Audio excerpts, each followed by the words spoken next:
இப்போ நம்ம பிராக்டிக்கலா எப்படி இந்த பணத்தை சேர்க்கிறது அப்படிங்கறத பத்தி பார்க்கலாம். பேசிக்ல இருந்து ஆரம்பிக்கலாம். நீங்க ஒரு உண்டியல் வாங்கி அதுல கொஞ்சம் கொஞ்சமா முதலாவது பணத்தை சேர்த்து வைக்க பழகுங்க. இது வந்து நமக்கு ஒருவேளை விளையாட்டுத்தனமா தெரியலாம். இவ்வளவு பெரிய ஆளானதுக்கு அப்புறம் கூட நான் உண்டியல்ல பணம் சேர்க்கணுமா அப்படின்னு சொல்லி நீங்க நினைக்கலாம்.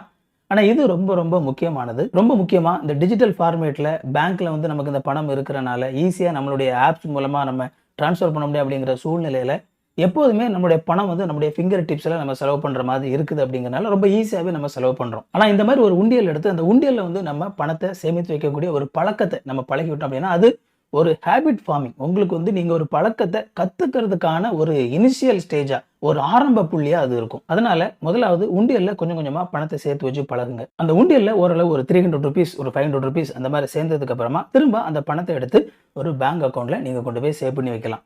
இப்போ ரொம்ப முக்கியமான ஒரு டிப்ஸ். பொதுவா உங்களுடைய அக்கௌண்ட்ல இருக்கிற பணத்தை நீங்க ரொம்ப ஈஸியா செலவு பண்ணிடுறீங்க அப்படிங்கிற அந்த பட்சத்துல நீங்க சேவ் பண்றதுக்காக அப்படின்னு சொல்லி எக்ஸ்க்ளூசிவா ஒரு அக்கௌண்ட் ஆரம்பிங்க. முடிஞ்ச அளவுக்கு நீங்க இருக்கிற இடத்துல இருந்து எவ்வளவு தூரத்துல போய் இருக்கிற பேங்க்ல அந்த அக்கௌண்ட் ஆரம்பிக்க முடியுமோ அவ்வளவு தூரத்துல அந்த அக்கௌண்ட் ஆரம்பிங்க.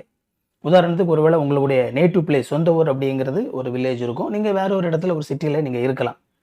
நீங்க ஒரு சில அட்ரஸ் ப்ரூஃப் எல்லாம் வச்சு நீங்க உங்களுடைய வில்லேஜ் மாதிரியான இடத்துல பக்கத்துல இருக்கிற பேங்க்ல கூட உங்களால அக்கௌண்ட் ஆரம்பிக்க முடியும். ஆனா நீங்க இருக்கிறது வேற ஒரு இடத்துல இருக்கிறீங்கன்னு வச்சுக்கோங்களேன். அந்த மாதிரி தூரத்துல இருக்கிற ஒரு இடத்துல போய் இருக்கிற பேங்க்ல அக்கௌண்ட் ஆரம்பிச்சுக்கோங்க.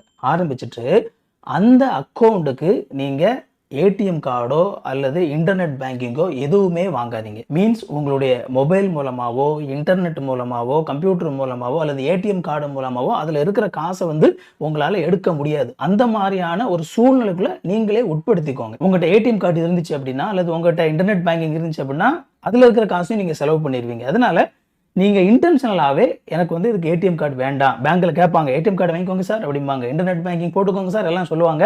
இல்லங்க எனக்கு ஏடிஎம் கார்டு வேண்டாம், இன்டர்நெட் பேங்கிங் எதுவுமே வேண்டாம்னு சொல்லிட்டு அதை கம்ப்ளீட்டா ஐசோலேட்டடா அந்த அக்கௌண்ட்டை வச்சிருங்க. எப்பவுமே நீங்க வந்து ஒரு சேவ் பண்ணணும் அப்படின்னு சொல்லி நினைக்கும் போது உங்களுடைய இந்த யூஸ்வலா நீங்க யூஸ் பண்ற அந்த பேங்க் அக்கௌண்ட் இன்டர்நெட் பேங்கிங் எல்லாம் வச்சிருப்பீங்கல்ல அந்த அக்கௌண்ட்ல இருந்து நீங்க இன்டர்நெட் பேங்கிங் இல்லாத ஏடிஎம் கார்டு இல்லாத அந்த அக்கௌண்ட்டுக்கு உங்களுடைய அமௌண்ட் வந்து ட்ரான்ஸ்ஃபர் பண்ணிருங்க. ஸோ நீங்க என்ன பண்றீங்க அப்படின்னா நீங்களே விருப்பப்பட்டா கூட நினைச்ச உடனே இன்டர்நெட் மூலமாவோ கார்டு மூலமாவோ செலவு பண்ண முடியாத ஒரு நிர்பந்தத்துக்குள்ள உங்களே நீங்க ஆக்கிக்கிறீங்க. ஸோ இந்த மாதிரி பண்ணும்போது என்ன ஆகும் அப்படின்னா நீங்க நினைச்ச உடனே அந்த காசு செலவு பண்ண முடியாத ஒரு சூழலுக்குள்ள உங்களே நீங்க வச்சுக்கிறீங்க. அதனால அந்த அக்கௌண்ட்ல இருக்கிற காசு அப்படிங்கிறது ஓரளவு சேஃபா இருக்கும். இந்த வீடியோ பிடிச்சிருந்தா இந்த வீடியோ லைக் பண்ணுங்க. இது வரைக்கும் சேனலை சப்ஸ்கிரைப் பண்ணல அப்படின்னா சேனலை சப்ஸ்கிரைப் பண்ணிக்கோங்க.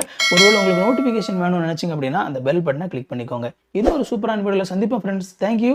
God bless you.